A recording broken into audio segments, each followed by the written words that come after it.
Good evening dear aspirants. Anantha IAS അക്കാഡമിയുടെ daily news analysis സെഷനിലേക്ക് എല്ലാവരെയും സ്വാഗതം ചെയ്യുകയാണ്. നമുക്ക് സമയം കളയാതെ ഫസ്റ്റ് പാർട്ടിലേക്ക് പോകാം. നമ്മൾ സ്ഥിരം ചെയ്യാറുള്ളത് പോലെ തന്നെ ഇന്നും ഒരു ക്വസ്റ്റ്യൻ ചൂസ് ചെയ്തിരിക്കുകയാണ് റിലേറ്റഡ് ടു പ്രിലിംസ് ഫോക്കസ് ചെയ്തിട്ടുള്ള ഒരു ക്വസ്റ്റ്യൻ. ഓക്കെ, ഇന്നത്തെ ക്വസ്റ്റ്യൻ കുറച്ചുകൂടി സംവാട്ട് ഈസിയർ ആണ്. ബേസിക് കൺസെപ്റ്റുകളുമായി ബന്ധപ്പെട്ടിട്ട് സ്റ്റാറ്റിക് ടോപ്പിക്കുകളിൽ നിന്ന് വന്നിരിക്കുന്ന ഒരു ചോദ്യം മാത്രമാണ്. Okay, consider the following statements. Current there are 25 high courts in India. ഇന്ത്യയിൽ നിലവിൽ 25 ഹൈക്കോടതികളുണ്ട്. President determines the strength of a high court from time to time. Okay, so president determine എന്താണ് the strength of the high court from time to time. Third statement, a high court judge hold office until he attained the age of 65 years. ഹൈക്കോടതി ജഡ്ജിയുടെ ഉയർന്ന പ്രായപരിധി 65 വയസ്സാണ്. ഈ മൂന്ന് സ്റ്റേറ്റ്മെന്റുകളാണ് ഇന്നത്തെ ചോദ്യത്തിൽ വന്നിരിക്കുന്നത്. ഏതാണ് ശരി ഉത്തരം എന്നുള്ളതാണ് നമ്മൾ കണ്ടുപിടിക്കുന്നത്. ഓക്കെ, സോ ക്വസ്റ്റ്യൻ സ്ക്രീൻഷോട്ട് എടുക്കാനായിട്ടുള്ളവരെല്ലാം ക്വസ്റ്റ്യൻ സ്ക്രീൻഷോട്ട് എടുത്തു എന്ന് വിചാരിക്കുന്നു. നിങ്ങളുടെ ആൻസർ ഏതാണെന്നുള്ളത് നിങ്ങളൊന്ന് എവിടെയെങ്കിലും കുറിച്ചോ അല്ലെങ്കിൽ മനസ്സിലൊന്ന് ആലോചിച്ച് വെച്ചേക്കുക. നമ്മളുടെ ഡിസ്കഷന്റെ എൻഡിൽ ഇതിന്റെ ഒരു റൈറ്റ് ആൻസർ നമ്മൾ ഡിസ്കസ് ചെയ്യുന്നതാണ്. ഓക്കെ, സോ ഫസ്റ്റ് ആർട്ടിക്കിളിലേക്ക് പോകാം. ഫസ്റ്റ് ആർട്ടിക്കിൾ അല്ല, ഇന്ന് ഫസ്റ്റ് പേജിൽ ഉണ്ടായിരുന്ന ഒരു ന്യൂസ് ആണ്. Assam tribal body reject GOM proposals to grant ST status to 6 OBC community. 6 OBC കമ്മ്യൂണിറ്റീസിന് ST സ്റ്റാറ്റസ് കൊടുക്കുന്നതിനെ ആസാം ട്രൈബൽ ബോഡി നിശിതമായിട്ട് വിമർശിച്ചിരിക്കുകയാണ്. ഓക്കെ, ഈ അവസരത്തിൽ ഒരു കമ്മ്യൂണിറ്റിക്ക്, ഒരു OBC കമ്മ്യൂണിറ്റി ആയിക്കോട്ടെ, എനി അതർ കമ്മ്യൂണിറ്റി ആയിക്കോട്ടെ, ഒരു കമ്മ്യൂണിറ്റിക്ക് എങ്ങനെയാണ് ST സ്റ്റാറ്റസ് കൊടുക്കുക എന്നുള്ളതാണ് നമ്മൾ ഇവിടെ മെയിൻലി നോക്കാനായിട്ട് പോകുന്നത്. എങ്ങനെയാണ് ഒരു SC സ്റ്റാറ്റസ് കൊടുക്കുക? സോ ഷെഡ്യൂൾഡ് ട്രൈബ് ആയിക്കോട്ടെ, ഷെഡ്യൂൾഡ് കാസ്റ്റ് ആയിക്കോട്ടെ, എങ്ങനെയാണ് ഇന്ത്യയിൽ അവർക്ക് ഒരു പെർട്ടിക്കുലർ കമ്മ്യൂണിറ്റിക്ക് ആ ഒരു സ്റ്റാറ്റസ് നൽകപ്പെടുന്നത്? ഓക്കെ, ഫോർ എക്സാമ്പിൾ, ഏതെങ്കിലും ഒരു പെർട്ടിക്കുലർ കമ്മ്യൂണിറ്റിയെ ഗവൺമെന്റിന് SC കമ്മ്യൂണിറ്റി ആക്കണം, അല്ലെങ്കിൽ ST കമ്മ്യൂണിറ്റി ആക്കണം, ഷെഡ്യൂൾഡിലേക്ക് ഉൾപ്പെടുത്തണം എന്നുണ്ടെങ്കിൽ അത് എങ്ങനെയാണ് നടക്കുക? It is primarily done by the president and parliament. Okay, president ആണ്. ആർട്ടിക്കിൾ 342 പ്രകാരം, ഏതാണ് ആർട്ടിക്കിൾ 342 പ്രകാരം, president of India after consultation with the governor of the concerned state specifies the tribal or tribal communities to be recognised as scheduled tribe. അതായത് president ആ സംസ്ഥാനത്തെ ഗവർണറുമായിട്ട് കൂടിയാലോചിച്ചതിന് ശേഷമായിരിക്കും എന്ത് ചെയ്യുന്നത്? ഷെഡ്യൂൾഡ് ട്രൈബിനെ റെക്കഗ്നൈസ് ചെയ്യുന്നത്. സോ കോൺസ്റ്റിറ്റ്യൂഷണൽ റെക്കഗ്നേഷൻ കിട്ടണമെങ്കിൽ ആര് അപ്രൂവ് ചെയ്യണം? അത് പ്രസിഡന്റ് അപ്രൂവ് ചെയ്യണം. എന്നാൽ അതുകൊണ്ട് കഴിഞ്ഞോ? ഇല്ല. ആർട്ടിക്കിൾ 342 പ്രകാരം പറയുന്നത്, any inclusion, exclusion, modification of the ST list can be done only by parliament through legislation. Parliament നിയമം പാസ്സാക്കിയിട്ട് വേണം എന്തെങ്കിലും ഒരു കൂട്ടിച്ചേർക്കലോ എന്തെങ്കിലും ഒരു കുറയ്ക്കലോ മോഡിഫിക്കേഷനുകളോ ചെയ്യുന്നുണ്ടെങ്കിൽ പാർലമെന്റ് അതിനനുസരിച്ചിട്ട് നിയമം പാസ്സാക്കണം. കാരണം എന്താണ്? ഷെഡ്യൂൾഡ് ലിസ്റ്റിൽ പെടുന്നതാണ്. ഈ ഷെഡ്യൂൾ ചേഞ്ച് ചെയ്യണമെങ്കിൽ ആർക്കാണ് അതിന് അധികാരമുള്ളത്? അത് പാർലമെന്റിനാണ് അധികാരമുള്ളത്. സോ ഇതില് പ്രസിഡന്റ് ആണ് ഫൈനൽ വേർഡെങ്കിലും ഇതിന്റെ മോഡിഫിക്കേഷനും ബാക്കിയുള്ള കാര്യങ്ങളും ചെയ്യുന്നത് എങ്ങനെയാണ്? മോഡിഫിക്കേഷനും ബാക്കിയുള്ള കാര്യങ്ങളും ചെയ്യുന്നത് നമ്മളുടെ പാർലമെന്റ് ത്രൂ ആണ്. ഓക്കെ, അങ്ങനെയാണെങ്കിൽ എന്റെ ഫസ്റ്റ് ചോദ്യം, why this Assam tribal body reject GOM proposal? മിനിസ്റ്റേഴ്സിന്റെ proposal Assam tribal bodies reject ചെയ്യുന്നത് എന്തിനാണ്? So who gave them any authority? Does they have any authority? അവർക്ക് എന്തെങ്കിലും അതോറിറ്റി ഉണ്ടോ ഷെഡ്യൂൾഡ് ട്രൈബിലേക്കും ഷെഡ്യൂൾഡ് കാസ്റ്റിലേക്കും ഒക്കെ ആളുകളെ നിയന്ത്രിക്കുന്നതിന് പെർട്ടിക്കുലർ ട്രൈബൽ ബോഡീസിനും അല്ലെങ്കിൽ കാസ്റ്റ് ബോഡീസിനും എന്തെങ്കിലും പവേഴ്സ് ഉണ്ടോ? അവർക്ക് അഡ്വൈസറി പവേഴ്സ് ഉണ്ട്, അല്ലെങ്കിൽ റെക്കമെൻഡേഷൻ പവേഴ്സ് ഉണ്ട്. ഓക്കെ, സോ എങ്ങനെയാണ് ഇതിന്റെ സ്റ്റെപ്പ് എന്നുള്ളത് ഒന്ന് നമുക്ക് നോക്കാം. എങ്ങനെയാണ് ഒരു SC സ്റ്റാറ്റസ് അല്ലെങ്കിൽ ST സ്റ്റാറ്റസ് നമുക്ക് കിട്ടുന്നത് എന്ന് നോക്കാം. ഒരു സ്റ്റേറ്റ് ഗവൺമെന്റിൽ ഒരു കമ്മ്യൂണിറ്റി ഒരു പ്രപ്പോസൽ മുന്നോട്ട് വെക്കുന്നു. ഫോർ എക്സാമ്പിൾ, ഒരു OBC കമ്മ്യൂണിറ്റിയിലെ ഒരു പെർട്ടിക്കുലർ കാസ്റ്റ്, ഞങ്ങൾക്ക് SC സംവരണം വേണം അല്ലെങ്കിൽ ST സംവരണം വേണം എന്ന പ്രത്യേക ആവശ്യം ഉന്നയിച്ചിട്ട് സർക്കാരിനെ കാണും. സംസ്ഥാന സർക്കാർ അത് അപ്രൂവ് ചെയ്ത് കഴിഞ്ഞാൽ സ്റ്റേറ്റ് ഗവൺമെന്റ് ഒരു എത്തനോഗ്രഫിക് സ്റ്റഡി നടത്തും. ഇവരെ പെർട്ടിക്കുലർലി വൾണറബിൾ ആണോ, അല്ലെങ്കിൽ ഇവർക്ക് ഇത് കൊടുത്തു കഴിഞ്ഞു കഴിഞ്ഞാൽ ഉണ്ടാകുന്ന ബെനഫിറ്റുകൾ, മറ്റു സമുദായങ്ങൾക്കുള്ള ബെനഫിറ്റുകൾ അല്ലെങ്കിൽ മറ്റുള്ള പ്രശ്നങ്ങൾ എല്ലാം ഇവർ കൃത്യമായിട്ട് പഠിക്കും. ഓക്കെ, ദെൻ ഈ ഒരു പ്രപ്പോസല്, ഈ സ്റ്റഡിയും പ്രപ്പോസലുമായിട്ട് state government registrar general of ഇന്ത്യക്ക് കൈമാറും. അത് അവര് പഠിക്കും. നാഷണൽ കമ്മീഷൻ ഫോർ ഷെഡ്യൂൾഡ് ട്രൈബ്സും ഇതിനെ നോക്കിക്കാണും അല്ലെങ്കിൽ ഈ പ്രപ്പോസലിനെ എക്സാമിൻ ചെയ്യും. ഈ പ്രപ്പോസല് ഇവർ രണ്ടുപേരും അംഗീകരിച്ചാലും ഇല്ലെങ്കിലും മിനിസ്ട്രി ഓഫ് ട്രൈബൽ അഫയേഴ്സിലേക്ക് ചെല്ലും. എവിടെയാണ്? മിനിസ്റ്റർ ഓഫ് ട്രൈബൽ അഫയേഴ്സിലേക്ക് ചെല്ലും. ട്രൈബൽ അഫയേഴ്സും അംഗീകരിച്ചു കഴിഞ്ഞു. സോ അതിനിടയിലുള്ള പാർട്ടാണ്. ഇപ്പോൾ രജിസ്ട്രാറിനെ കണ്ടു, നമ്മളുടെ ഷെഡ്യൂൾഡ് ട്രൈബിന്റെ കമ്മീഷനെ കണ്ടു, national commission for scheduled tribe of കമ്മീഷനെ കണ്ടു. അവരത് അപ്രൂവ് ചെയ്ത് കഴിഞ്ഞാൽ ട്രൈബൽ മിനിസ്ട്രി അപ്രൂവ് ചെയ്ത് കഴിഞ്ഞാൽ അതിന്റെ മുകളിൽ ആരാണ്? അതിന്റെ മുകളിൽ cabinet minister. So cabinet approve ചെയ്ത് കഴിഞ്ഞാൽ ഓട്ടോമാറ്റിക്കലി പാർലമെന്റിൽ ഒരു നിയമം പാസ്സാക്കാനായിട്ട് പോകും. പാർലമെന്റിൽ നിയമം പാസ്സാക്കി കഴിഞ്ഞു കഴിഞ്ഞാൽ ഇവിടെ സെക്കൻഡ് സ്റ്റെപ്പ് എന്തായിരുന്നു? സെക്കൻഡ് സ്റ്റെപ്പ് എന്ന് പറഞ്ഞാൽ ആർട്ടിക്കിൾ 342 പ്രകാരം എന്ത് ചെയ്യണം? പാർലമെന്റ് നിയമം പാസ്സാക്കണം. പാർലമെന്റ് നിയമം പാസ്സാക്കി കഴിഞ്ഞു കഴിഞ്ഞാൽ പ്രസിഡന്റ് നോട്ടിഫിക്കേഷൻ ഇറക്കും. ഓക്കെ, സോ ആരാണ് ജനറലി നോക്കുമ്പോൾ ആരാണ് ഈ ഷെഡ്യൂൾഡ് ട്രൈബിനെ അപ്രൂവ് ചെയ്യുന്നത്? പ്രസിഡന്റ് ആണ്. ആർട്ടിക്കിൾ 342 എന്താണ്? സബ്സെക്ഷൻ 1 പ്രകാരം എന്താണ്? പ്രസിഡന്റ് ഓഫ് ഇന്ത്യക്കാണ് പവർ ഉള്ളത്. എന്നാൽ മോഡിഫൈ ചെയ്യണമെങ്കിൽ, ഷെഡ്യൂൾഡ് ലിസ്റ്റുകൾ മോഡിഫൈ ചെയ്യണമെങ്കിൽ ആര് അപ്രൂവ് ചെയ്യണം? പാർലമെന്റ് നിയമം പാസ്സാക്കുന്നതിലൂടെ മാത്രമായിരിക്കണം അത് ചെയ്യേണ്ടത്. സോ രണ്ട് ബോഡീസിനും ഇവിടെ പവർ ഉണ്ട്. സോ എങ്ങനെയാണ് ഒരു ST കമ്മ്യൂണിറ്റി ഷെഡ്യൂൾഡ് ട്രൈബ് കമ്മ്യൂണിറ്റിയിലേക്ക് ഒരാളെ ഇൻക്ലൂഡ് ചെയ്യിക്കുന്നത് എന്ന് നിങ്ങൾക്ക് മനസ്സിലായോ? ഓക്കെ, സോ അതിൽ ഒരു ഡൗട്ടും ഇല്ലല്ലോ. Which is the article 342(1) and 342 subsection 2. അങ്ങനെ 2 ആർട്ടിക്കിളാണ് ഇതുമായി ബന്ധപ്പെട്ടിട്ട് പറയാനായിട്ടുള്ളത്. ദെൻ നമ്മളുടെ ഷെഡ്യൂൾഡ് ട്രൈബ്സുമായി ബന്ധപ്പെട്ടിട്ട് 1950 കാലഘട്ടങ്ങളിൽ നമ്മൾ എന്ത് ചെയ്തു? കോൺസ്റ്റിറ്റ്യൂഷൻ ഒക്കെ നിലവിൽ വന്നതിന് ശേഷം നമ്മൾ ഇതെങ്ങനെ കൊടുക്കണം എന്നറിയില്ല. ആരൊക്കെയാണ് ഷെഡ്യൂൾഡ് ട്രൈബ്സ്, ആർക്കൊക്കെ ഈ ഒരു കാറ്റഗറിയിലുള്ള പദവി കൊടുക്കണം എന്ന് നമുക്കറിയാനായിട്ട് സാധിച്ചിട്ടുണ്ടായിരുന്നു. നമ്മളപ്പോൾ ചെയ്തുകൊണ്ടിരുന്ന ഒരു കാര്യം, 1931 ഡാറ്റ എടുക്കും. 1931 ഒരു സെൻസസ് ഉണ്ട്.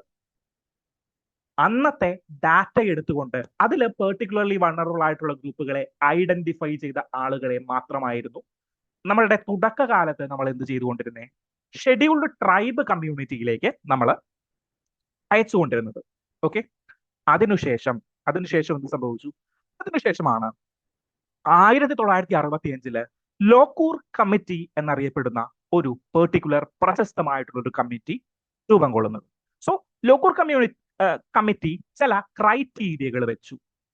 ഇൻഡിക്കേഷൻ ഓഫ് പ്രിമിറ്റീവ് ട്രേറ്റുകളുടെ എന്തെങ്കിലും ഇൻഡിക്കേഷനുകൾ കാണിച്ചിരിക്കണം, ഡിസ്റ്റിങ്റ്റീവ് കൾച്ചർ ഉണ്ടായിരിക്കണം, ജിയോഗ്രഫിക്കലി ഐസൊലേറ്റഡ് ആയിരിക്കണം. അങ്ങനെയുള്ള ഒരുപാട് ക്രൈറ്റീരിയാസ് ഈ ലോക്കൂർ കമ്മിറ്റി വെച്ചു. സോ 1931 നമ്മളുടെ ഗവൺമെന്റ് ഓഫ് ഇന്ത്യ ആക്ട് 1935 പ്രതിപാദിച്ചിട്ടുള്ള റിസർവേഷനുകൾ, ഷെഡ്യൂൾഡ് ട്രൈബുകൾ, അന്ന് ഷെഡ്യൂൾ പെർട്ടിക്കുലർലി ഇല്ല, ചില പെർട്ടിക്കുലർ ട്രൈബൽ കമ്മ്യൂണിറ്റീസിന് എടുത്ത് റിസർവേഷൻ കൊടുക്കുന്നു. ഓക്കെ, അതുമായി ബന്ധപ്പെട്ട് ആ ഒരു പ്രോസസ്സ് തന്നെയാണ് നമ്മൾ 1950-60 കാലഘട്ടങ്ങളിലും തുടർന്നു പോന്നിരുന്നത്. എന്നാൽ 1965 ലോക്കൂർ കമ്മിറ്റി വളരെ റിജിഡ് ആയിട്ടുള്ള ഒരു 5-6 പോയിന്റുകൾ വെച്ചു. ഓക്കെ, സോ ലോക്കൂർ കമ്മിറ്റിയെ ലേറ്റർ ക്രിട്ടിസൈസ് ചെയ്യുന്നുണ്ട്. അതിനുശേഷം 2014 എന്ത് ചെയ്തു? പുതിയൊരു കമ്മിറ്റിയെ രൂപം കൊടുത്തിട്ടുണ്ടായിരുന്നു. അന്നത്തെ ട്രൈബൽ മിനിസ്ട്രിയുടെ സെക്രട്ടറി ആയിട്ടുണ്ടായിരുന്ന വ്യക്തിയായിരുന്നു ആ ഒരു കമ്മിറ്റിക്ക് നേതൃത്വം കൊടുത്തിട്ടുണ്ടായിരുന്നത്. പക്ഷെ അതിന്റെ ഒരു റിപ്പോർട്ട് സമർപ്പിച്ചിട്ടുണ്ട്, പക്ഷെ അത് പ്രാബല്യത്തിൽ വന്നിട്ടില്ല. ഓക്കെ, അതുകൊണ്ടാണ് ലോക്കൂർ കമ്മിറ്റിയുടെ ബേസിസിലാണ് ഇപ്പോഴും എന്ത് ചെയ്തുകൊണ്ടിരിക്കുന്നത്? ട്രൈബൽ ഷെഡ്യൂൾഡ് ട്രൈബ്സിനെ നമ്മൾ ഇപ്പോഴും ഐഡന്റിഫൈ ചെയ്തുകൊണ്ടിരിക്കും. ഓക്കെ, സോ ഈ ലോക്കൂർ കമ്മിറ്റി മറന്നു പോകരുത്. ആർട്ടിക്കിൾ 342 മറന്നു പോകരുത്. സോ ഇവിടെ ഇന്നത്തെ ആർട്ടിക്കിളിൽ അസം ട്രൈബൽ ബോഡീസ് എന്താണ്? റിജക്ട് ചെയ്ത് കഴിഞ്ഞു കഴിഞ്ഞാലും അതിന് പെർട്ടിക്കുലർ വാലിഡിറ്റി ഒന്നുമില്ല. ഓക്കെ,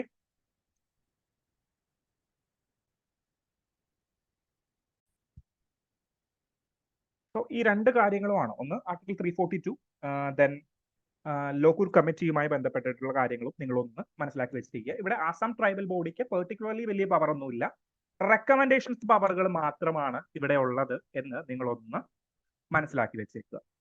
ഓക്കെ, സോ അങ്ങനെയാണെങ്കിൽ നമുക്ക് നെക്സ്റ്റ് ആർട്ടിക്കിളിലേക്ക് പോകാം. നെക്സ്റ്റ് ആർട്ടിക്കിളിലേക്ക് പോകുന്നതിന് മുന്നേ ഒരു കാര്യം ഡിസ്കസ് ചെയ്യാനായിട്ട് വിട്ടുപോയി. It is related to national commission for scheduled tribes. So എന്താണ് ഈ national commission for scheduled tribes? National commission scheduled tribes എന്ന് പറഞ്ഞു കഴിഞ്ഞാൽ ഇറ്റ്സ് എ കോൺസ്റ്റിറ്റ്യൂഷണൽ ബോഡി. ലക്ഷ്മികാന്തിന്റെ കോൺസ്റ്റിറ്റ്യൂഷണൽ ബോഡീസ് എന്ന് പറയുന്ന പാർട്ടിൽ വരുന്ന ഒരു സംഘടനയാണ് national commission for scheduled tribes. ലക്ഷ്മികാന്തിൽ ഉൾപ്പെട്ടിരിക്കുന്നത് കൊണ്ടല്ല അതിനെ കോൺസ്റ്റിറ്റ്യൂഷണൽ ബോഡി എന്ന് വിളിക്കുന്നത്, പകരം നമ്മളുടെ കോൺസ്റ്റിറ്റ്യൂഷനിൽ ഉൾപ്പെട്ടിരിക്കുന്നത് കൊണ്ടാണ് അതിനെ കോൺസ്റ്റിറ്റ്യൂഷണൽ ബോഡി എന്ന് നമ്മൾ വിളിക്കുന്നത്. ഓക്കെ, സോ ഈ കോൺസ്റ്റിറ്റ്യൂഷണൽ ബോഡി എങ്ങനെയാണ് ഫോം ചെയ്തത്? ആദ്യം ഒരൊറ്റ കമ്മീഷനെ ഉണ്ടായിരുന്നുള്ളൂ. 1993-94 കാലഘട്ടങ്ങളിലൊക്കെ national commission for scheduled caste and scheduled tribes എന്ന് പറയുന്ന ഒറ്റ കമ്മീഷനെ ഉണ്ടായിരുന്നുള്ളൂ.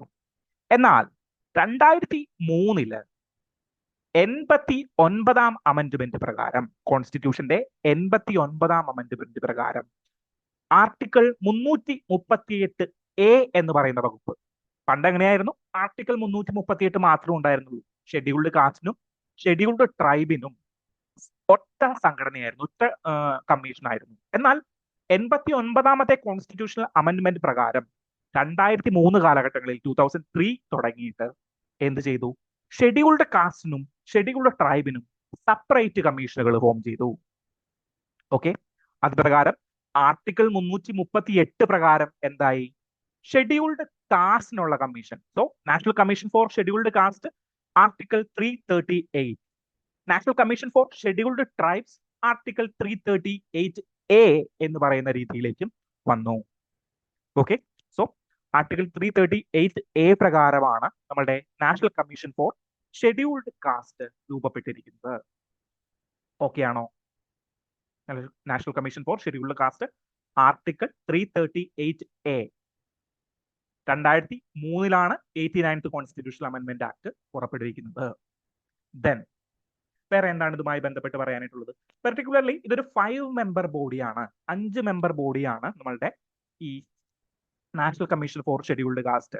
Appointed by the president, president appointment ചെയ്യുന്ന, എന്താണ്? പ്രസിഡന്റിന്റെ വാറന്റ് ആൻഡ് സീലിന്റെ അണ്ടറിൽ അപ്പോയിന്റ്മെന്റ് ചെയ്യുന്ന ഒരു ബോഡിയാണ്. ഓക്കെ, അതിൽ ഒരു മെമ്പർ എങ്കിലും വുമൺ ആയിരിക്കണം എന്നുള്ളതാണ് അതിന്റെ ഒരു ബേസിക് ക്രൈറ്റീരിയ വരുന്നത്. ടേം ഓഫ് ഓഫീസ് എന്ന് പറയുന്നത്, എത്ര വർഷമാണ് ഇവരുടെ ടേം എന്ന് പറയുന്നത്? 3 വർഷ കാലാവധിയാണ് ഇവരുടെ ടേം ഓഫ് ഓഫീസ് ആയിട്ട് പറയുന്നത്.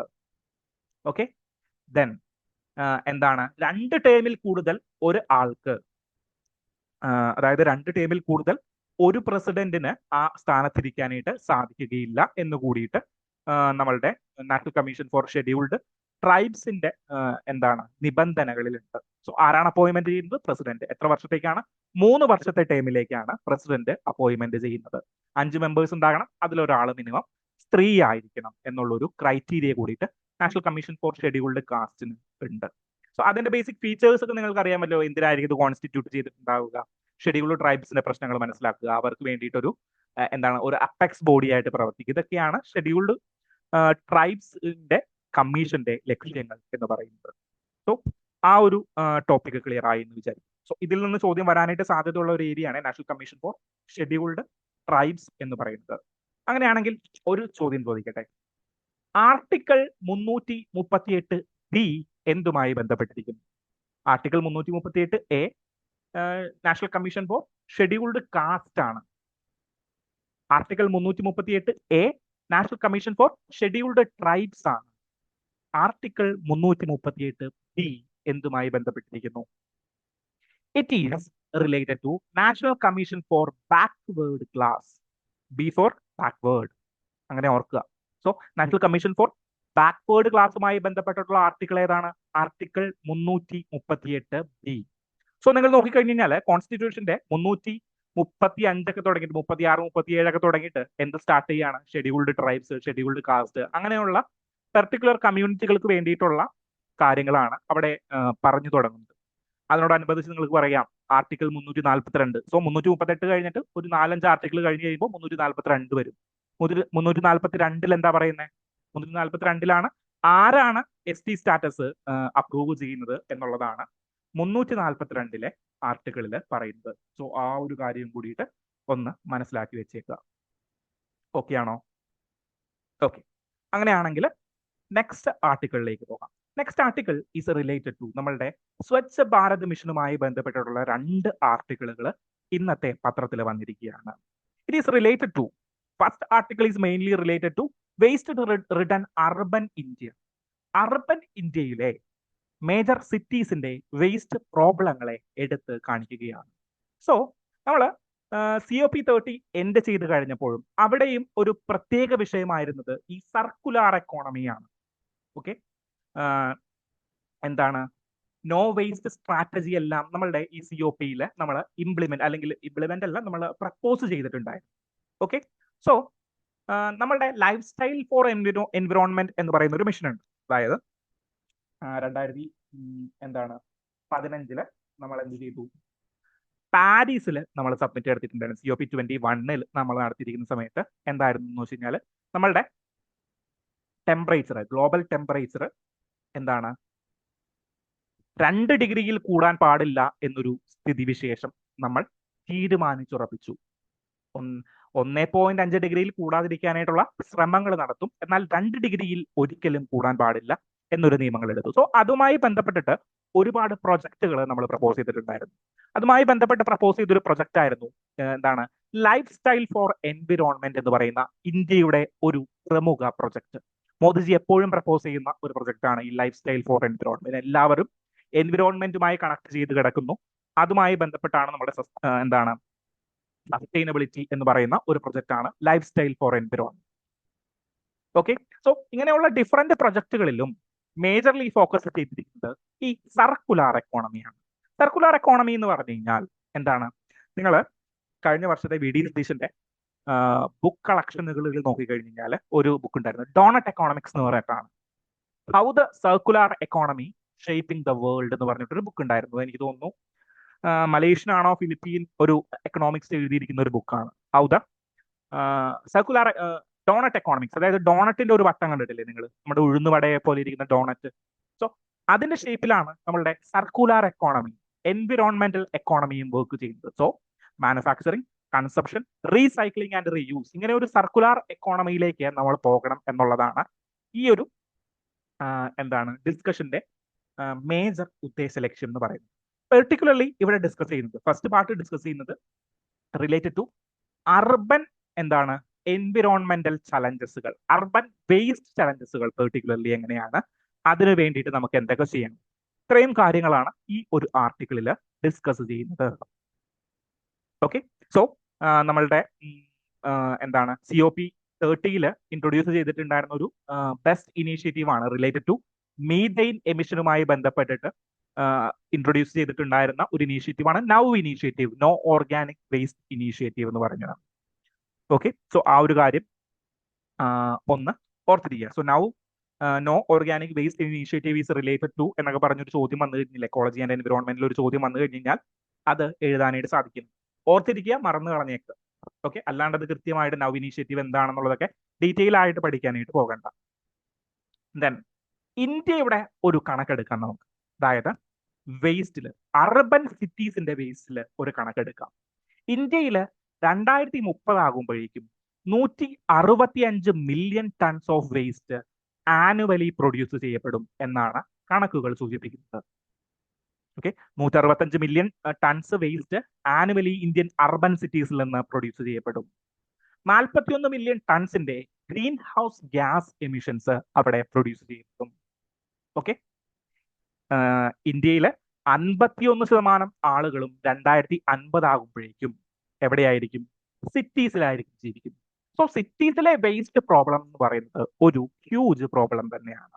ഓക്കെ, സോ എറണാകുളം സിറ്റിയുടെ ആണെങ്കിലും ട്രിവാൻഡ്രം സിറ്റിയുടെ ആണെങ്കിലും തൃശ്ശൂർ കോർപ്പറേഷന്റെ ആണെങ്കിലും കോർപ്പറേഷൻ പരിധിക്കുള്ളിൽ ഈ വേസ്റ്റ് മാനേജ്മെന്റ് ചെയ്യുന്നത് എങ്ങനെയാണെന്നുള്ളത് ഹ്യൂജ് പ്രോബ്ലം തന്നെയാണ്. ഓക്കെ, അപ്പോ നമ്മൾ വേസ്റ്റിന്റെ ഒരു സ്ട്രക്ചർ എടുത്തു കഴിഞ്ഞു കഴിഞ്ഞാൽ, ഇന്ത്യയിലെ സിറ്റീസിന്റെ വേസ്റ്റിന്റെ ഒരു സ്ട്രക്ചർ എടുത്തു കഴിഞ്ഞു കഴിഞ്ഞാൽ 50% ഓർഗാനിക് വേസ്റ്റുകളാണ്. എന്ത് വേസ്റ്റുകളാണ്? 50% ഓർഗാനിക് വേസ്റ്റുകൾ. സോ അർബൻ എന്താണ് നമ്മളുടെ അർബന്റെ വേസ്റ്റ് ടെക്നോളജി അല്ലെങ്കിൽ വേസ്റ്റ് മാനേജ്മെന്റിനെ കുറിച്ചിട്ട് ഒരു ചോദ്യം വന്നു കഴിഞ്ഞു കഴിഞ്ഞാൽ നമ്മൾ ആദ്യം എന്ത് ചെയ്യണം? ആദ്യം നമ്മൾ അർബൻ വേസ്റ്റിന്റെ ഒരു സ്ട്രക്ചർ നോക്കണം. സ്ട്രക്ചർ നമുക്ക് പറയാനായിട്ട് സാധിക്കും. അപ്പൊ നമ്മൾ എന്ത് എഴുതും? 165 ബില്യൺ ആണ് 2030 കൂടിയിട്ട്, 165 മില്യൺ ടൺ വേസ്റ്റുകളാണ് 2030 കൂടിയിട്ട് ഇന്ത്യയിൽ പ്രൊഡ്യൂസ് ചെയ്യാൻ പോകുന്നത്. യുണൈറ്റഡ് നേഷന്റെ കണക്കുകൾ പ്രകാരം 2050 ആകുമ്പോഴേക്കും 51% ആളുകൾ ഇന്ത്യയിൽ അർബൻ കേന്ദ്രീകൃതമായിട്ടായിരിക്കും ജീവിച്ചിരിക്കുന്നത്. അതുകൊണ്ട് അർബൻ വേസ്റ്റുകൾ എന്ന് പറയുന്നത് ഹ്യൂജ് പ്രോബ്ലമാറ്റിക് ആണ്. അതിന് നമ്മൾ തടയാനായിട്ട് വഴിയുണ്ടാകും. എന്നിട്ട് അടുത്ത പാരാഗ്രാഫില് സ്ട്രക്ചർ, അതായത് എന്ത് ചെയ്യണം? നമ്മൾ അർബൻ വേസ്റ്റ് ഇൻ ഇന്ത്യ എന്ന് പറഞ്ഞിട്ട് ഒരു വട്ടം വരയ്ക്കണം. എന്നിട്ട് 4 ആരോ മാർക്കുകൾ കൊടുക്കുക. എന്നിട്ട് വെറ്റ് വേസ്റ്റ് അല്ലെങ്കിൽ organic waste 50%.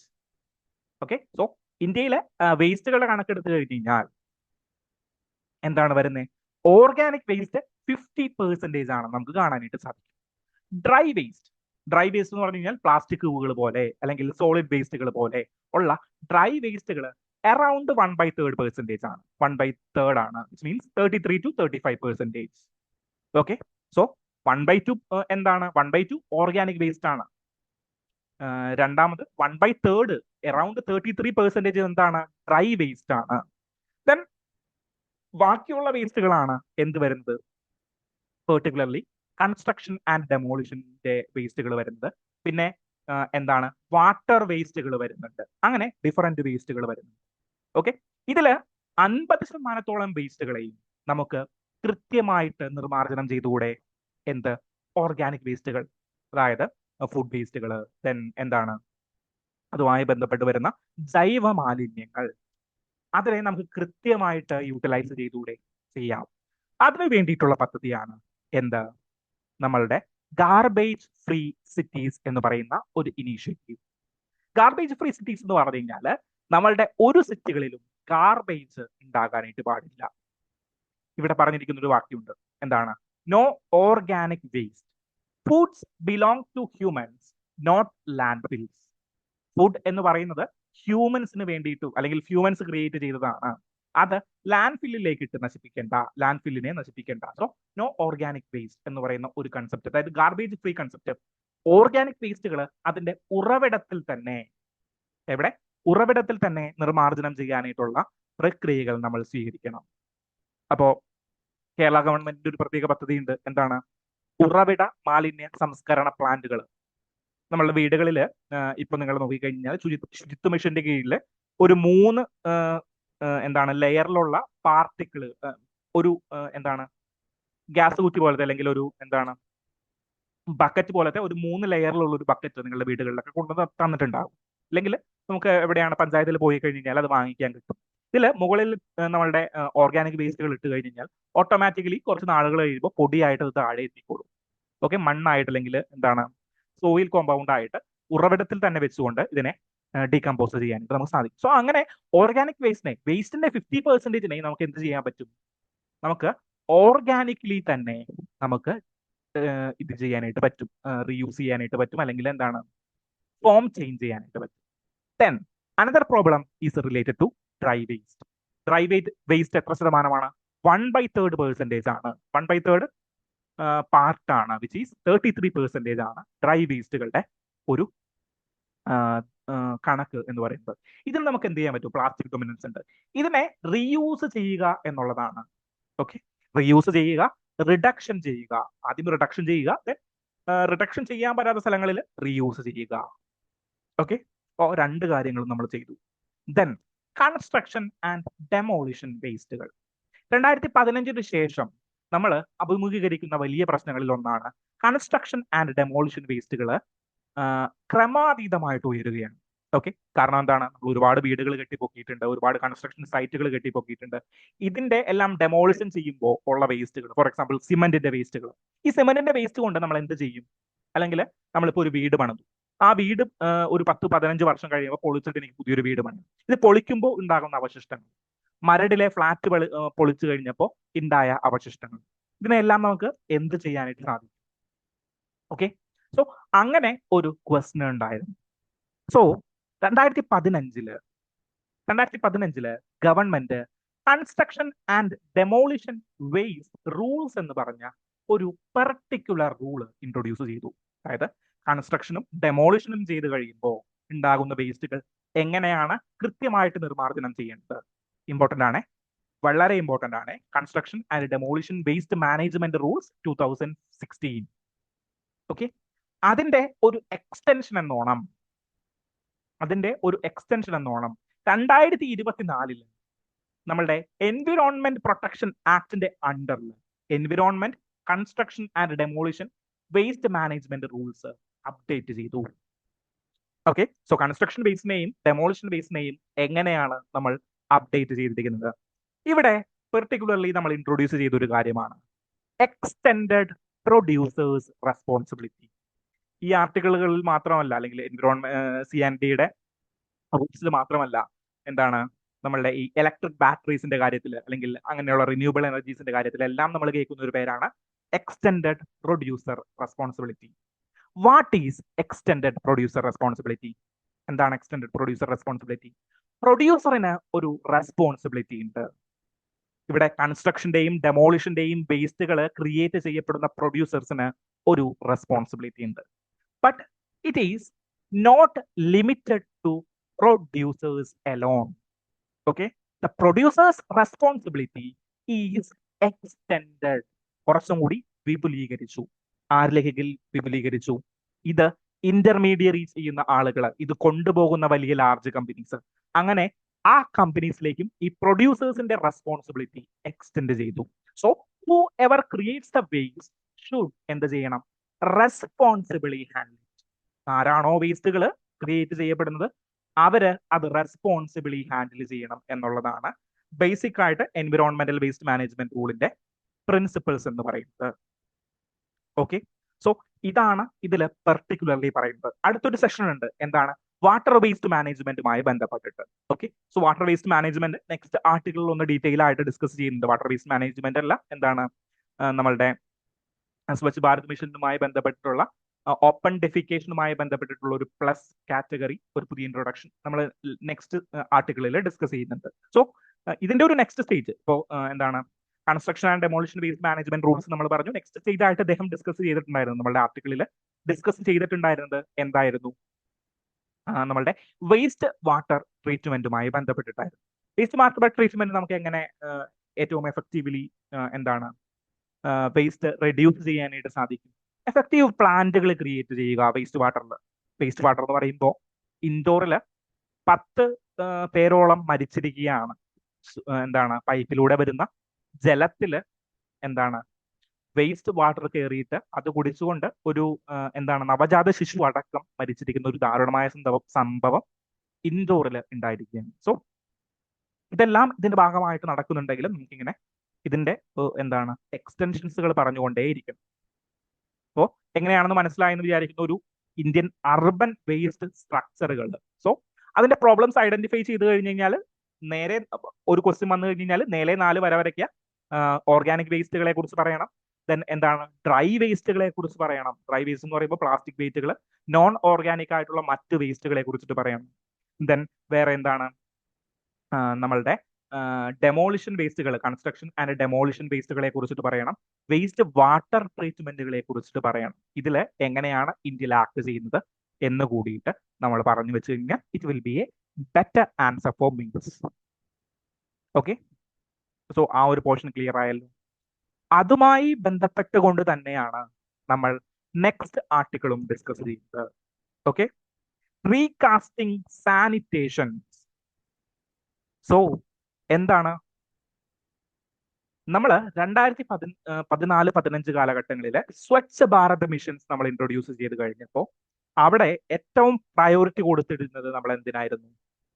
Open defecation free, അതായത് ശൗചാലയ നിർമ്മാണത്തിന് വേണ്ടിയിട്ടായിരുന്നു. അതായത് ആരും പുറംപോക്കുകളിൽ മലമൂത്ര വിസർജനം നടത്താതെ എന്താണ് ബാത്റൂമുകൾ ക്രിയേറ്റ് ചെയ്തു കൊടുക്കാനായിട്ടും അവിടെ ഡെഫിക്കേറ്റ് ചെയ്യാനായിട്ടുമുള്ള കൃത്യമായിട്ടുള്ള നടപടികളാണ് സ്വച്ഛ് ഭാരത് മിഷന്റെ ഭാഗമായിട്ട് നമ്മൾ ചെയ്തത്.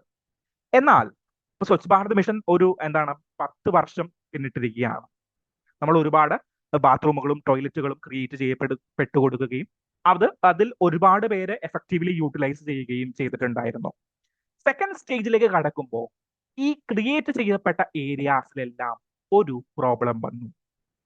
എന്താണ് പ്രോബ്ലം എന്ന് വെച്ച് കഴിഞ്ഞാൽ, ഈ സെപ്റ്റിക് ടാങ്കുകൾ നമ്മൾ ക്രിയേറ്റ് ചെയ്ത് കൊടുത്തിട്ടുണ്ടായിരുന്നു. ബാത്റൂം ക്രിയേറ്റ് ചെയ്ത് കൊടുത്തു, സെപ്റ്റിക് ടാങ്കുകൾ ക്രിയേറ്റ് ചെയ്ത് കൊടുത്തു. ഈ സെപ്റ്റിക് ടാങ്കുകളിൽ സ്ലഡ്ജ് അടിഞ്ഞ് കൂടിയിട്ടുണ്ട്. ഇത് കൃത്യമായിട്ട് മാറ്റിയില്ലെങ്കിൽ എന്ത് പറ്റും? സെപ്റ്റിക് ടാങ്കുകളിൽ ബ്ലോക്ക് വരികയും നമ്മളുടെ ടോയ്ലറ്റുകൾ കൃത്യമായിട്ട് യൂട്ടിലൈസ് ചെയ്യപ്പെടാതെ പോകുന്ന ഒരവസ്ഥ വരുന്നു. സോ ഈ സ്വച്ഛ് ഭാരത് മിഷൻ കൊണ്ട് നമ്മൾ ഇംപ്ലിമെന്റ് ചെയ്ത വിഭാവനം ചെയ്ത സ്വപ്നം യാഥാർത്ഥ്യമാകാതെ വരും. ഇങ്ങനെ ഒരു ഇൻഫ്രാസ്ട്രക്ചറൽ പ്രോബ്ലം സെക്കൻഡ് സ്റ്റേജിൽ വന്നപ്പോൾ നമ്മൾ അനുഭവിച്ചിട്ടുണ്ടായിരുന്നു. സോ അതിനെതിരെ നമ്മൾ എന്തൊക്കെ നടപടികൾ എടുത്തു എന്നുള്ളതാണ് ഈ ഒരു ആർട്ടിക്കിളിൽ ഡീറ്റെയിൽ ആയിട്ട് ഡിസ്കസ് ചെയ്തത്. സോ ഇന്നത്തെ ആർട്ടിക്കിളിൽ എഴുതിയിരിക്കുന്ന ഒരു വരി തന്നെയാണ് ഞാൻ കോട്ട് ചെയ്തിരിക്കുന്നത്. Sanitation does not end with toilet construction, it begin with waste management. സാനിറ്റേഷന്റെ ലക്ഷ്യം എന്ന് പറയുന്നത് എന്താണ്? ടോയ്ലറ്റ് കൺസ്ട്രക്ട് ചെയ്യുന്നത് കൊണ്ട് എൻഡ് ചെയ്യുന്നില്ല. പകരം അതിന്റെ ഏറ്റവും വലിയ വിഷൻ എന്താണ്? വേസ്റ്റിനെ മാനേജ് ചെയ്യുക എന്നുള്ളതാണ്. സോ ടോയ്ലറ്റ് കൺസ്ട്രക്ഷൻ ചെയ്ത് കഴിഞ്ഞ് കഴിഞ്ഞാൽ മാത്രം സാനിറ്റേഷൻ എന്ന് പറയുന്ന ഒരു പ്രോസസ്സ് കംപ്ലീറ്റ് ആകുന്നില്ല. ഓക്കെ, സോ ODF എന്ന് പറയുന്ന ഓപ്പൺ ഡെഫിക്കേഷൻ പോളിസി എന്ന് പറയുന്ന ഒരു പോളിസി നമ്മൾ ക്രിയേറ്റ് ചെയ്തപ്പോൾ ഫസ്റ്റ് സ്റ്റേജിൽ എന്തായിരുന്നു? ഫസ്റ്റ് സ്റ്റേജിൽ ടോയ്ലറ്റുകൾ നിർമ്മിക്കുക എന്നുള്ളതായിരുന്നു. എന്നാൽ ODF പ്ലസ് സെക്കൻഡ് സ്റ്റേജിലേക്ക് വന്നപ്പോൾ അല്ലെങ്കിൽ ഫേസ് 2 വന്നപ്പോൾ എന്താ സംഭവിച്ചത്? ഫേസ് 2 വന്നപ്പോൾ ടോയ്ലറ്റ് നിർമ്മിക്കുക എന്നതിലുപരി അതിന്റെ ഇൻഫ്രാസ്ട്രക്ചറൽ പ്രോബ്ലംസിനെ ഐഡന്റിഫൈ ചെയ്യുക, സ്ലഡ്ജുകൾ നീക്കുക, solid waste management, liquid waste management, ഫേസിൽ സ്ലഡ്ജ് ആൻഡ് സെപ്റ്റേജ് മാനേജ്മെന്റ്, ഇതെല്ലാമാണ് നമ്മൾ അവിടെ മേജർലി ഫോക്കസ് ചെയ്തിരുന്ന കാര്യം. ഓക്കെ, ഇവിടെ പറയുന്ന ഒരു എക്സാമ്പിൾ ഉണ്ട്. ഈ സ്ലഡ്ജ് മാനേജ് ചെയ്യുക എന്ന് പറയുമ്പോൾ അതിന് ഒരു പ്രോബ്ലം ഇല്ല. ഫോർ എക്സാമ്പിൾ, ഒരു ഗ്രാമത്തിലായിരിക്കും നമ്മൾ എന്ത് ചെയ്തിരിക്കുക? ഈ ടോയ്ലറ്റുകൾ പണിച്ചു കൊടുത്തിട്ടുണ്ടാവും. ഒരു ഗ്രാമത്തിലെ 100 വീടുകൾക്ക് നമ്മൾ ടോയ്ലറ്റുകൾ പണിത് കൊടുത്തു. ഓക്കെ, ഇവര് സാധാരണക്കാരായിട്ടുള്ള ആളുകളായിരിക്കും. How they will find amount to sludge septic tank sludge remove ചെയ്യാനായിട്ട് അവര് എങ്ങനെ പൈസ കണ്ടെത്തും?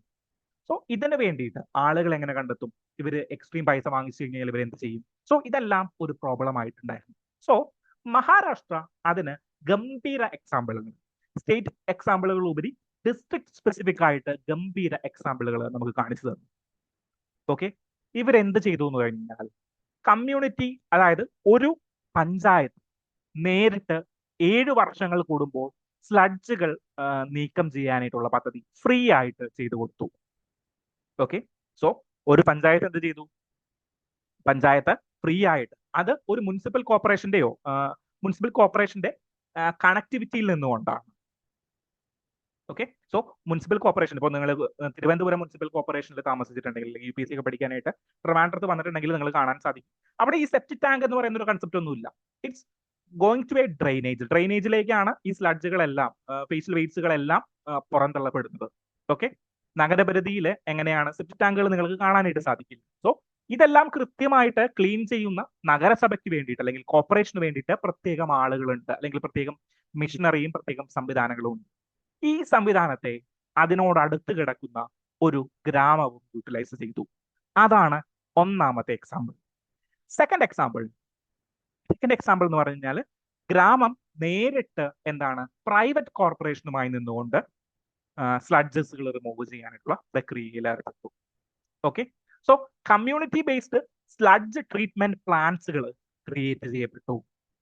Okay, so community based sludge creating പ്ലാന്റ്സുകൾ ക്രിയേറ്റ് ചെയ്യപ്പെട്ടു. So Maharashtra is a best model in open defecation plus policies in phase 2. So നമ്മൾ phase 1 യു പിയെ കുറിച്ച് പറയാറുണ്ട്, ബീഹാറിന്റെ പല ഭാഗങ്ങളെ കുറിച്ച് പറയാറുണ്ട്. എന്നാൽ ഫേസ് 2 ഇൻഫ്രാസ്ട്രക്ചറൽ ഡെഫിഷ്യൻസീസ്, ഇൻഫ്രാസ്ട്രക്ചറൽ ഗ്യാപ്പുകൾ അഡ്രസ് ചെയ്യുന്നതിൽ മഹാരാഷ്ട്ര മോഡൽ വളരെ എഫക്റ്റീവ് ആയിട്ടുണ്ട്. ആ ഒരു കാര്യം കൂടിയിട്ട് നിങ്ങളൊന്ന് ഓർത്തിരിക്കുക. So second is related to these open defecation പോളിസിയുടെ സ്ട്രക്ചറൽ ഡാമേജുകൾ എങ്ങനെ നികത്താമെന്നതിനെ കുറിച്ചിട്ടായിരുന്നു. സോ ഈ സ്ലഡ്ജ് മാനേജ് ചെയ്യാനായിട്ട്, അതായത് നമ്മളുടെ ഈ ഡെഫിക്കേഷന്റെ വേസ്റ്റുകൾ റിമൂവ് ചെയ്യുക എന്നുള്ളതായിരുന്നു ഏറ്റവും മേജർ ആയിട്ടുണ്ടായിരുന്ന പ്രോബ്ലം. അതിനൊരു മഹാരാഷ്ട്രീയൻ കൂടിയിട്ട് നമ്മളുടെ മുന്നിലേക്ക് വെച്ചുകൊണ്ടാണ് ഈ ഒരു ആർട്ടിക്കിൾ എൻഡ് ചെയ്യുന്നത്. ഓക്കെ, സോ ആ ഒരു ആർട്ടിക്കിൾ മനസ്സിലായി എന്ന് വിചാരിക്കുന്നു. ഓക്കെ ആണോ? അങ്ങനെയാണെങ്കിൽ നമുക്ക് ഇന്നത്തെ ക്വസ്റ്റ്യനിലേക്ക് ഒന്ന് പോകണം. Question: consider the following state. So first statement: consider currently there are 25 high courts in India. ഇന്ത്യയിൽ കറന്റ്ലി 25 ഹൈക്കോടതികളാണ് ഉള്ളത്. സോ ബേസിക് കൺസെപ്റ്റ് ആണ്, ആരും തെറ്റിക്കരുത്. ഇന്ത്യയിൽ 25 ഹൈക്കോടതികളാണ് ഉള്ളത്. ഒന്നാമത്തെ സ്റ്റേറ്റ്മെന്റ് ശരിയാണ്. Okay. Second statement: president determine the strength of a high court from time to time. ആണോ? തീർച്ചയായിട്ടും അതെ. ആരാണ് ഹൈക്കോടതികളുടെ സ്ട്രെങ്ത് നിർണ്ണയിക്കുന്നത്? പ്രസിഡന്റ് ആണ്. സോ റിവിഷൻസ് കൃത്യമല്ലെങ്കിൽ ഇവിടെ പാർലമെന്റ് എന്നൊക്കെ പറഞ്ഞ് നമുക്ക് തോന്നാം, മനസ്സിൽ നമുക്ക് വേണമെങ്കിൽ തോന്നാം. സോ തെറ്റിക്കരുത്, പ്രസിഡന്റ് ആണ് ഹൈക്കോടതികളുടെ സ്ട്രെങ്ത് ഡിറ്റർമൈൻ ചെയ്യുന്നത്. Third statement: A high court judge hold office until he attain the age of 65 years. 65 വയസ്സ് പൂർത്തിയാകുന്നത് വരെ അവരുടെ ഉയർന്ന പ്രായപരിധി. ആണോ? എന്തിനെ കുറിച്ചാണ് ഇവിടെ ഡിസ്കസ് ചെയ്യുന്നത്? ഹൈക്കോടതികളെ കുറിച്ചിട്ടാണ്. ഓക്കെ, ഹൈക്കോടതികളെ കുറിച്ചാണ്. ഹൈക്കോടതികളുടെ ഉയർന്ന പ്രായപരിധി 62 വയസ്സാണ്, അല്ലേ? 62 വയസ്സാണ്. സോ തേർഡ് സ്റ്റേറ്റ്മെന്റ് തെറ്റാണ്. ബേസിക് ക്വസ്റ്റൻ ആണ്, തെറ്റിക്കരുത്. So option will be correct answer will be option 1 and 2. B ആണ് കറക്റ്റ് ആൻസർ ആയിട്ട് ഇവിടെ വരുന്നത്. പലരും ഇവിടെ ചെയ്യുന്ന ഒരു മിസ്റ്റേക്ക് എന്താണെന്ന് വെച്ച് കഴിഞ്ഞാൽ, ഹൈക്കോർട്ട് എന്നിവർ വായിക്കും, പക്ഷേ ഇവരുടെ മനസ്സിൽ കിടക്കുന്നത് മൊത്തം സുപ്രീം കോടതി ആയിരിക്കും. സോ ഫസ്റ്റ് സ്റ്റേറ്റ്മെന്റ് അവര് ഭയങ്കര സ്ട്രഗിളിൽ പെട്ടെന്ന് ലീവ് ചെയ്ത് കളയും. സെക്കൻഡ് സ്റ്റേറ്റ്മെന്റും എന്ത് ചെയ്യും? ചിലപ്പോൾ അവർക്ക് ചെറിയൊരു ഡൗട്ട് വന്നിട്ട് അവർ ലീവ് ചെയ്യും. പക്ഷെ തേർഡ് സ്റ്റേറ്റ്മെന്റിൽ ഇവരുടെ മനസ്സിൽ കിടക്കുന്നത് എന്തായിരിക്കും? സുപ്രീം കോടതി. സുപ്രീം കോടതി judge hold office until attain 65 years. ശരിയാണല്ലോ. അപ്പൊ 3 ഒരു ഓപ്ഷൻ ആയിരിക്കും വരേണ്ടത് എന്ന് പറഞ്ഞിട്ട് സിഒ അല്ലെങ്കിൽ ഡിയിലേക്ക് പോകാനായിട്ടുള്ള സാധ്യതയുണ്ട്. ഓക്കെ, സോ അങ്ങനെ ഒന്നും കാണിക്കരുത്. ഹൈക്കോടതി എന്ന് പറയുമ്പോൾ ഹൈക്കോടതിയുടെ കാര്യങ്ങൾ ഓർക്കുക, മനസ്സിൽ ബേസിക് കൺസെപ്റ്റുകൾ ക്ലിയർ ആക്കി വെക്കുക. 25 ഹൈക്കോടതികൾ. ദെൻ പ്രസിഡന്റ് ആണ് അതിന്റെ സ്ട്രെങ്ത് എത്ര വേണമെന്ന് നിർണ്ണയിക്കുന്നത്. 62 വയസ്സാണ് അവരുടെ ഉയർന്ന റിട്ടയറിംഗ് പ്രായപരിധി. ഈ ജനുവരി 9 ആകുമ്പോഴേക്കും കേരള ഹൈക്കോടതിയിൽ 62 വയസ്സ് പൂർത്തിയാക്കിയ നമ്മുടെ കറന്റ് ഹൈക്കോടതി ചീഫ് ജസ്റ്റിസ് റിട്ടയർ ആവുകയും പുതിയ ഹൈക്കോടതി ചീഫ് ജസ്റ്റിസ് അധികാരം ഏൽക്കുകയും ചെയ്യുന്നുണ്ട്. ഓക്കെ, സോ ആ ഒരു കാര്യം കൂടി നിങ്ങളൊന്ന് ഓർത്ത് വെച്ചേക്കുക. നമുക്ക് അടുത്ത ദിവസം വീണ്ടും കാണാം.